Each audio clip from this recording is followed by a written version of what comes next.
Hello everyone, welcome to this video lecture of Engineering Hydrology. This is Sukamal Ghosh, Assistant Professor, Civil Engineering Department, Greater Kolkata College of Engineering and Management, JIS Group. In our last lecture of Engineering Hydrology, we have discussed the basics of evapotranspiration. Now in this particular video, we are going to discuss about how can we measure the evapotranspiration. So in our last lecture, we have discussed that what is evapotranspiration, right? We have discussed in that particular lecture that while transpiration takes place, the land area in which plants stand also lose moisture by evaporation from the soil and from the water bodies, right? Hence, at the land area where the vegetation growth is taking place, it is very difficult, or you can say it is also not feasible to measure the evaporation and the transpiration individually, because both the processes are occurring simultaneously and both the processes involves loss of water to the atmosphere as water vapor, right? So it is better, or you can say it is advantageous to measure the evaporation and the transpiration under same head, and that is known as evapotranspiration. So from this figure also you can understand that from the trees and the grasses, the water loss to the atmosphere due to transpiration, and from the soil or the water bodies, the water losses due to the evaporation process, right? So when you combine these both processes, you will have evapotranspiration. Okay, so the basic funda is, it is better, or you can say it is advantageous to measure the evaporation and the transpiration under same head, because it is very difficult to measure the evaporation or the transpiration individually, because both the processes involve the loss of water to atmosphere as water vapor. Okay, now we are going to discuss about what are the factors affects evapotranspiration. See, we have discussed that evapotranspiration is nothing but the combination of evaporation and the transpiration process, right? So the factors which affects the evaporation and the factors which affects the transpiration, all the factors will affect the evapotranspiration, right? See, we know that evapotranspiration is the combination of evaporation and the transpiration, right? So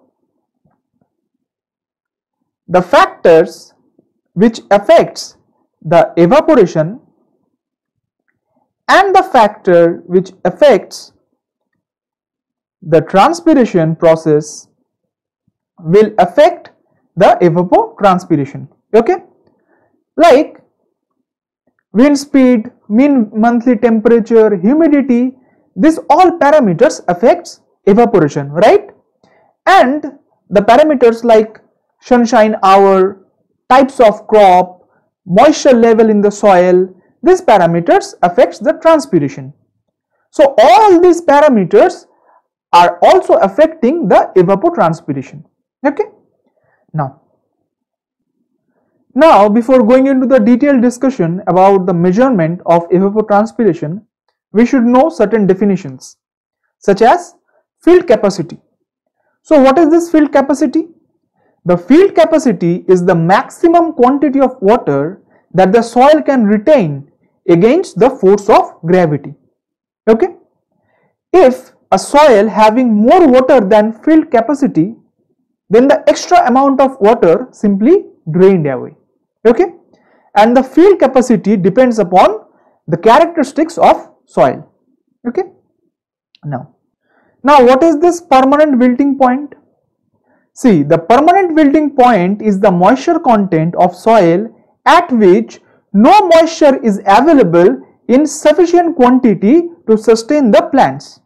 Okay, actually in permanent wilting point there are certain amount of moisture content is available, but that amount of moisture content is held by the soil grain so that the roots of the plants are not able to extract that water in sufficient quantity, okay, to sustain the plants. Okay, and as a result the plants wilts. Okay, now same as field capacity, the permanent wilting point also depend upon the characteristics of soil. Okay, now the difference between the field capacity and the permanent wilting point is known as available moisture content or the available water. Okay, so let me write it here. Available moisture content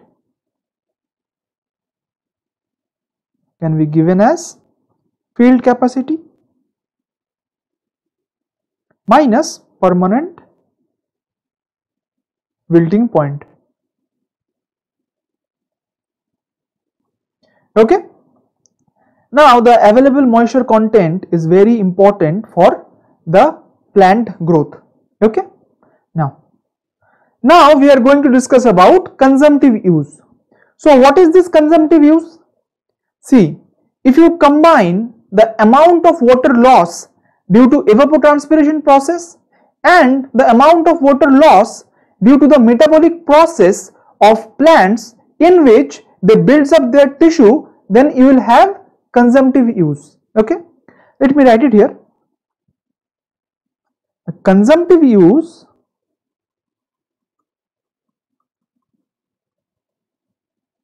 is the water loss due to evapotranspiration process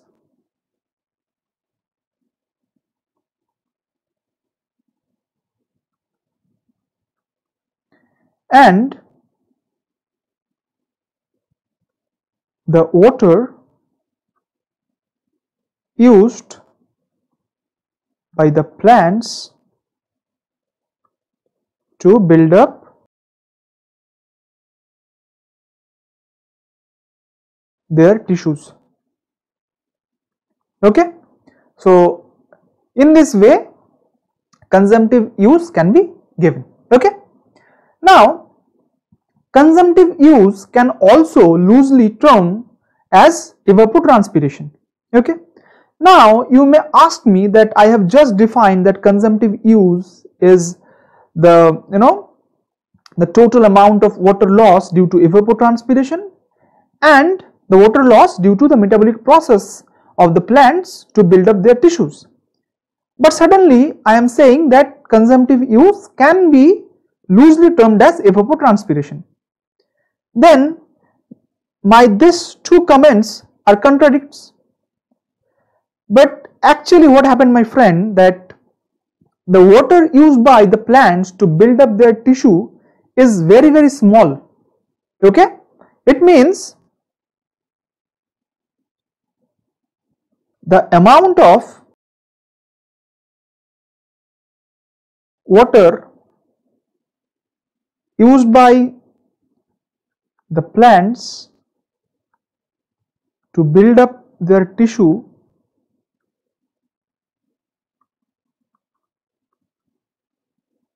is very small.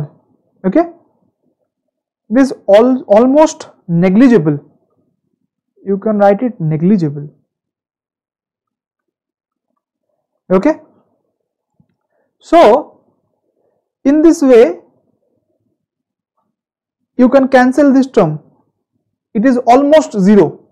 Okay, means the water that used by the plant for their metabolic process is very, very, very less. Okay, so if you count it as zero, means if you count the metabolic process of plant as zero, then you will get this consumptive use is equal to the water loss due to evaporation. That is why I said you that consumptive use can also be loosely termed as evapotranspiration. Clear? Now what are the types of evapotranspiration? See, we have the actual evapotranspiration and the potential evapotranspiration. Now what is this actual evapotranspiration? From the name itself you can understand that actual evapotranspiration is the actual amount of water loss due to the evapotranspiration for a given field condition. Okay. On the other hand, the potential evapotranspiration is the maximum possible amount of water loss due to the evapotranspiration process for a given field condition. Okay. Now this actual evapotranspiration, which is also known as AET, depends upon the vegetation cover and the nature of soil, or you can say the characteristics of soil. On the other hand, the potential evapotranspiration or PET depends upon the storm characteristics and the characteristics of soil or the nature of soil. Okay. Now there are some relationships of field capacity or the permanent wilting point with the actual evapotranspiration and the potential evapotranspiration.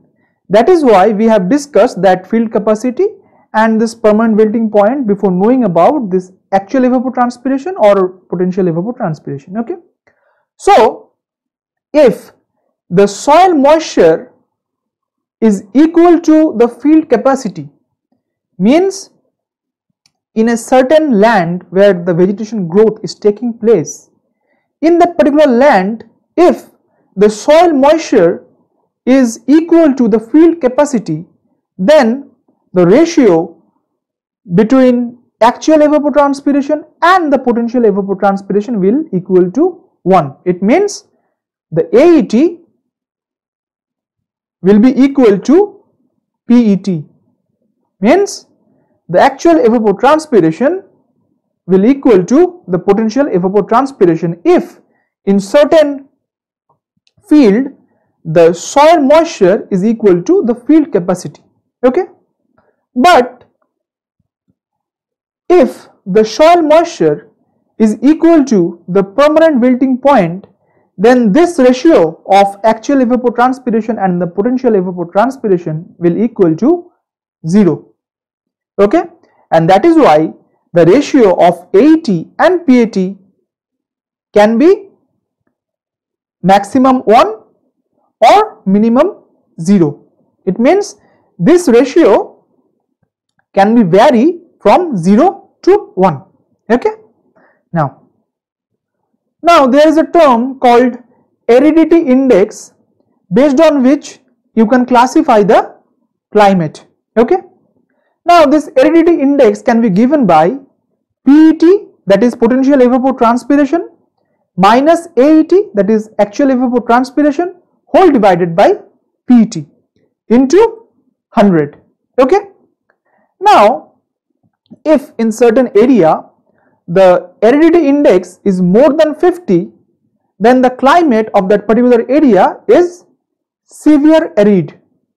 Okay.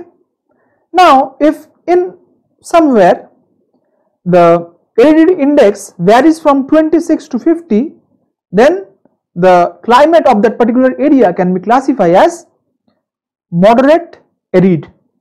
In this way, according to the aridity index, you can classify the climates of a particular area. Okay.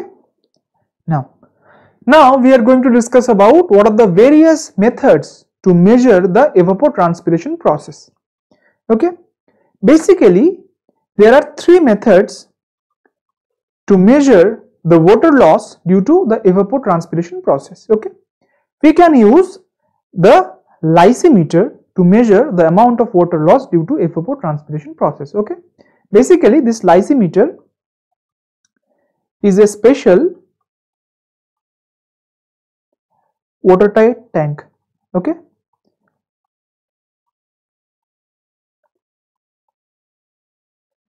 We will discuss about it in later in detailed manner, but for the time being just know that it is a special watertight tank. Okay.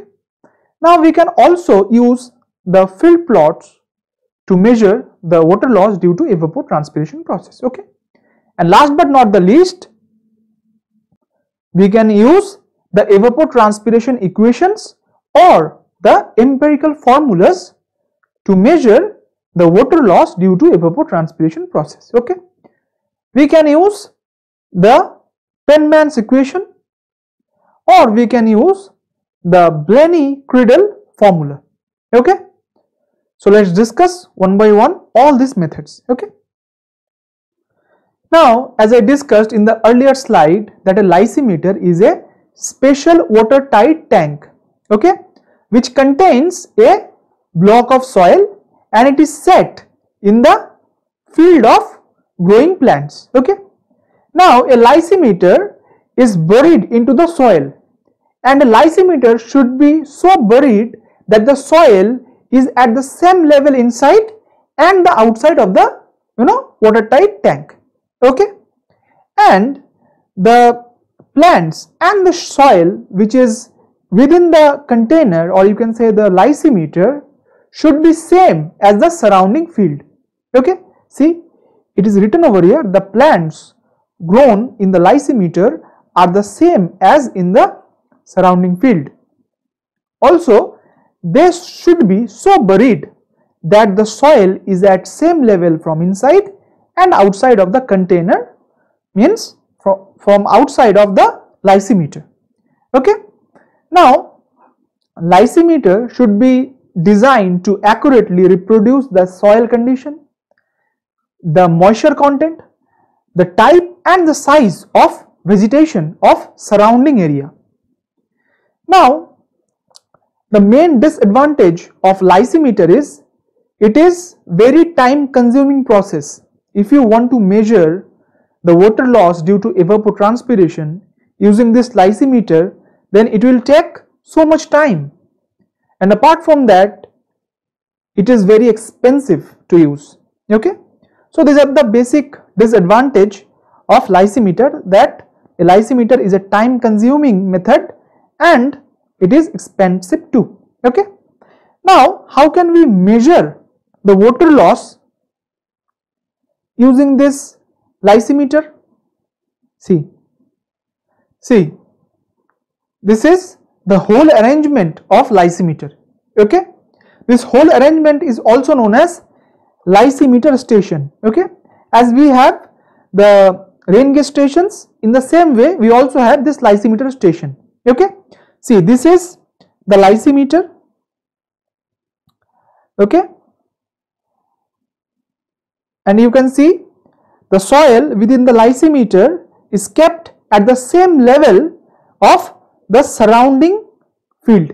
Okay, and also the plant which is growing into the lysimeter are same as the surrounding field. Okay, so as we discussed that how can we measure the amount of water loss due to evapotranspiration process? See, the evapotranspiration, or you can say the water loss due to the evapotranspiration process, is estimated in terms of the amount of water required to maintain the constant moisture condition within the tank. Okay, measured either volumetrically or gravimetrically through an arrangement which is made within the lysimeter. Okay, see, actually what happened, below the lysimeter a water collection tank is provided.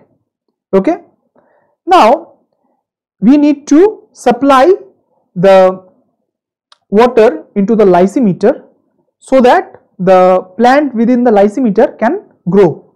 Okay, now from that supplied water, some amount of water will lost due to the evaporation, some amount of water will lost due to the transpiration process, some amount of water will be within the soil as the moisture content of soil. Okay, and some amount of water will be drained to the water collection tank. Now if you write a continuity equation for all this parameter, you can estimate the evapotranspiration or the water loss due to evapotranspiration. Okay, see how can we measure that? See, this is a lysimeter. Okay, this is a lysimeter, right? Now in this lysimeter we need to supply some amount of water so that the plant can grow. Okay, so this is suppose the input water. Okay, which is supplied into the lysimeter so that the plants can grow within the lysimeter. Okay, now from this supplied water, certain amount of water will evaporate, right? This is E. Okay, now certain amount of water will transpired, which is T. Okay, and certain amount of water will be within the lysimeter soil, which is the moisture content. Okay, and certain amount of water will drained in the collection tank. Okay, see, this is the collection tank. Okay, in this collection tank certain amount of water will drained. Okay, so if you write a continuity equation for all of this parameter, we can write that the input water is equal to the drained water, means the water which drained into the collection tank. Okay, this drained water plus the amount of water loss due to evaporation, the amount of water loss due to transpiration process, and the change in moisture content, that is delta MC. Okay, we can write in this way. Now we can also write, if you simplify this particular expression, you will have evaporation plus transpiration is equal to input water minus drained water minus change in moisture content, and this E plus T means the evaporation plus transpiration is nothing but the water loss due to evapotranspiration.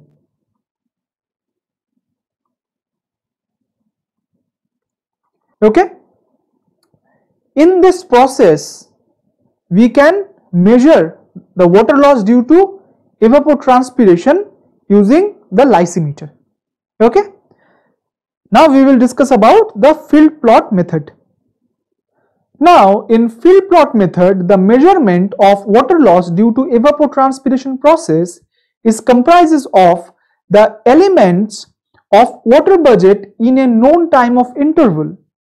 Usually the measurement are confined to the precipitation, the irrigation output means the amount of water supplied for irrigation, the surface runoff and the soil moisture, and the evaporation is given by this equation, that is evapotranspiration is equal to the precipitation, the irrigation input minus the runoff or surface runoff minus the change in moisture content in soil. Okay, now this particular method provides a fairly reliable result. Okay, now we are going to discuss about the various evapotranspiration equation and empirical formulas. Now the first evapotranspiration equation we are going to discuss about is Feynman's equation, which is given by this expression, that is PET is equals to A into Hn plus Ea into gamma divided by A plus gamma. Here PET is the daily potential evapotranspiration in millimeter per day. Okay, now this A is the slope of saturation vapor pressure versus the temperature curve at the mean air temperature in millimeter of mercury per degree centigrade. Okay, the value of this A is given in table 1. We will discuss this table 1 later in this lecture. Now, what is this Hn? Hn is the net radiation in millimeter of evaporable water per day. Okay, this Hn can be calculated by another equation. We will discuss it in the next slide. Now, this Ea is the parameter including the wind velocity and the saturation deficit. This Ea can also be expressed by another equation. We will discuss it also. Now this gamma is psychrometric constant, okay, which is equal to 0.49 millimeter of mercury per degree centigrade. Okay. Now, as we discussed in the earlier slide, that the net radiation Hn can be expressed by this equation. Okay. In this equation, this Ha is the incident solar radiation outside the atmosphere on a horizontal surface. Okay, and the value of this Ha is given in the table 2. We will discuss later in the table 2 in this particular lecture. Now, A is a constant which depends upon the value of latitude phi. Okay, and this A is given by 0.29 into cos phi. Okay. Now, the B is also a constant and the average value of the B is 0.52, and the small n is the actual duration of bright sunshine in hours. Okay. Now, what is this capital N? Let's see. So, the capital N is the maximum possible hour of bright sunshine. Okay, and the values of this capital N or the maximum possible hour of bright sunshine is given in table 3. We will discuss table 3 later. Now, the R, the small r is the reflection coefficient, or which is known as albedo. Okay, and it is given in table 4. Okay. Now, this sigma is Stephen Boltzmann constant, which is equals to 2.01 into 10 to the power minus 9 millimeter per day. Okay. Now, Ta is the mean air temperature in Kelvin. Okay, which is equals to 273 plus degree centigrade. Okay. Now, this Ea is the actual mean vapor pressure, as we discussed in the evaporation lecture, and as we discussed in the second last slide, that this Ea can be given by this particular equation. Okay, and in this equation, this U2 is the mean wind speed at 2 meter above the ground in kilometer per day. Okay. Now the second equation or formula for evapotranspiration is Blaney-Cradle formula. Okay, which is given by Et is equals to 2.54 K into F, where this Et is the potential evapotranspiration in a crop season in centimeter. Okay. Now, this K is an empirical constant which depends upon the type of crop and its stage of growth. Now, this F is the sum of monthly consumptive use factors for the period. Okay, and this F is given by this equation. Okay. Now, in this equation, this pH is the monthly precipitation of annual daytime hours, depends upon the latitude of the place, and this TF is the mean monthly temperature in Fahrenheit. Okay, remember this TF is in Fahrenheit. Now, if you want to convert this Fahrenheit to centigrade, then the equation will change. Okay, so if you want to convert the Blaney-Cradle formula into centigrade, then you will have this formula. Okay, now In this formula also, this ET is nothing but the potential evapotranspiration in a crop season in centimeter, as we discussed in our previous slide, and this K is same, an empirical coefficient which depends upon the type of the crop and the stage of its growth. But this small t is mean monthly temperature in centigrade. Okay, see in this formula, this TF is mean monthly temperature in Fahrenheit. Okay, but if you convert this formula from Fahrenheit to centigrade, then you will have this particular equation, and this small t is nothing but the mean monthly temperature in centigrade. Okay, now, so as we discussed in Feynman's equation, that table 1 has given the values of A, that is the slope of saturation vapor pressure versus the temperature curve. Okay, these are the values, okay, for corresponding temperature and the saturation vapor pressure. Okay, now this is table 2, which provides the mean monthly solar radiation at top of the atmosphere. Okay, so this table 2 is providing the value of HA, okay, in millimeter. Okay, for the different month and different latitude, the values of HA is given. Now the table 3 provides the mean monthly value of the possible sunshine hour, means the capital N, okay, for different month and for different latitudes. Okay, now this table 4 provides the values of the albedo, that is small r, for different types of surface. Okay, see for close ground crops, the value of albedo is from 0.15 to 0.25. For bare lands, the range of values of albedo is 0.05 to 0.45. Okay, in this way, for different types of surfaces, the value of albedo are given. Okay, so we have completed our evapotranspiration. From the next lecture, we will discuss the infiltration process. Okay, till then, stay safe and stay happy. Thank you.